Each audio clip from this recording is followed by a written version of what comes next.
What's up, ladies and gents? This is the first video of what I'm planning to be a weekly habit of uploading videos which will have useful tips and advice that you can use to find your mission in life, clarify your goals for the mission, having an actionable plan for your mission, and also tips on how to actually stay on track. So without further ado, let's dive right into today's video on the effective use of a whiteboard.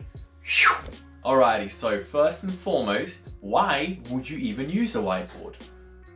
Well, whiteboards are super easy to maintain and are very versatile in that you can put anything you want on them and rub it off or keep it on, up to you. It doesn't destroy them, it doesn't take any extra pages, and you can have it anyway. You don't have to open up your computer to use it. That being said, it means you can use any productivity method that you want using a whiteboard, be that Kanban or doing a day-by-day plan or a weekly schedule. It doesn't matter because you can do it all using a whiteboard and a whiteboard marker.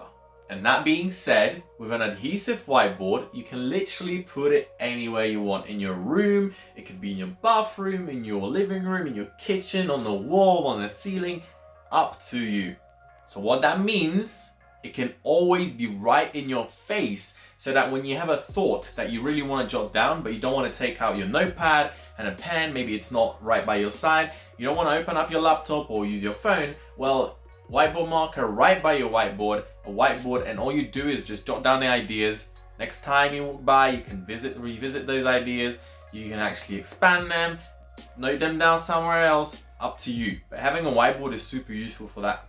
The other thing is, now I'm not going to quote an actual study for this because I am not entirely sure, but I can tell you from my experience, having a whiteboard right here in my room, and having actually a couple of them, it actually gets me to creatively think about ideas. So when I see the whiteboard, or before I go to bed, for example, I will stop and have a look and start thinking, just try to think outside of the box about anything and write things down. And as you probably know, there is a lot of digital tools out there to keep yourself organized, and that is absolutely great. I use many of them as well. But one problem with that is, for example, if you don't want to open up your computer or your phone, or you simply don't have access to them at this very moment, a whiteboard is super useful for that because you can literally just jot down anything you want.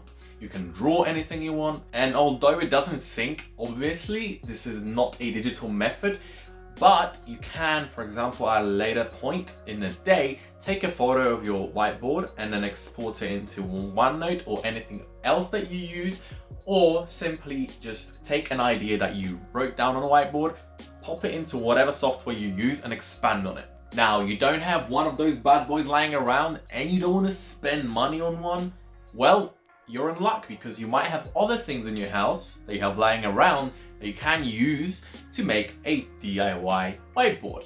I won't cover that in this video, but I will make a video to show you how to make a very easy DIY whiteboard, which you can actually just customize as much as you want and use it just as well as a shop bought whiteboard. Oh, and also I use my whiteboards together with Asana, together with my OneNote, to just create a very powerful collection of tools to keep me organized and on top of my tasks and ready to tackle the day like a superhero.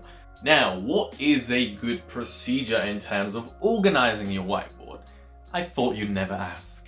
First of all, I'll point out that you can literally personalize it as much as you want. There is no right way of doing it. All that matters is that you adapt it to yourself and that it keeps you being productive and organized. So just experiment and see what works for you. But these are some ideas you can use, and this is what I use in my daily life.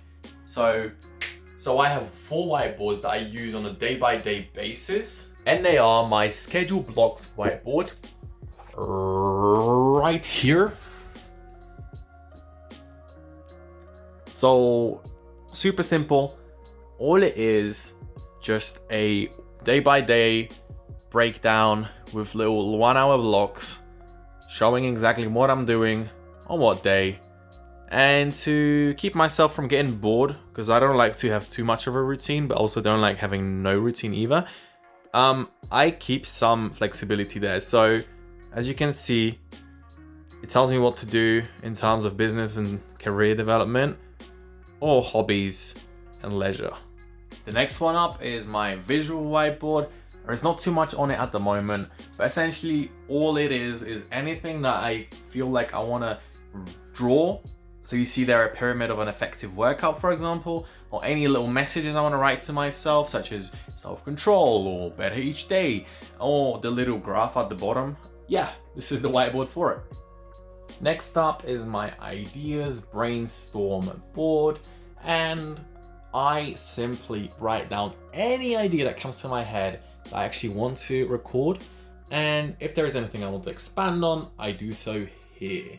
See, this is simply, most of it is writing, but it's very useful because sometimes if you write things down on paper, although it's great, I love notebooks, but I like having things in my face as well because it then reminds me to, first of all, continue doing something, like being the best fucking you that you can be, or actually to expand on ideas, because if you write down a little word that might remind you of something, next time you look at it, you're like, oh crap, I've got an idea that I can expand on this. And last but not least is my to-do whiteboard. So this whiteboard, I simply divide into today. So what tasks do I need to do today specifically?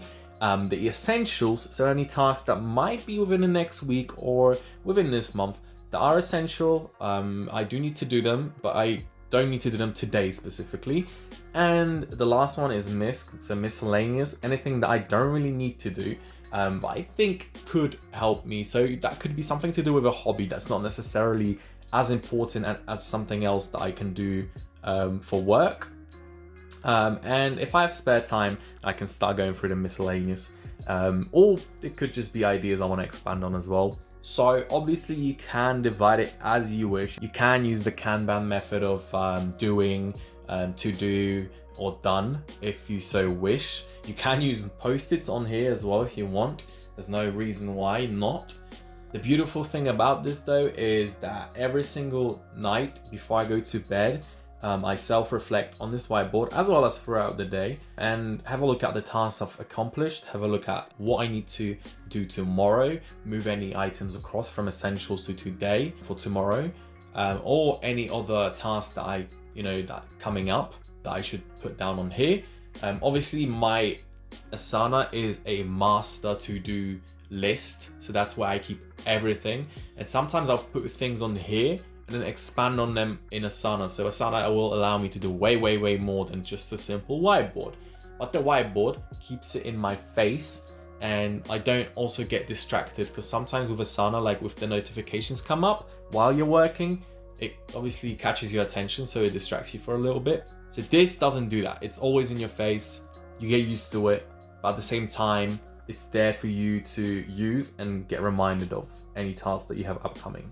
I hope this video was useful. Leave a like if you have found it useful. And if there are any other methods that you use for your whiteboard, leave a comment below because I'd love to hear. There's so many ways of using them. I would love to hear. And hopefully after this video, you don't just see whiteboards as the old tool of torture when you were back in school that a teacher used to use, but as something that you can actually use to keep yourself productive and organized. I will do a video in the upcoming weeks to show you how to make your own whiteboard if you don't want to buy one, or just can't buy one, or don't have one lying around, or for whatever reason you don't want one. And I will also show you the top tools that I use, digital tools, for keeping myself organized and on top of my tasks and being productive. So once again, thank you for watching and I'll see you next week. Peace and love.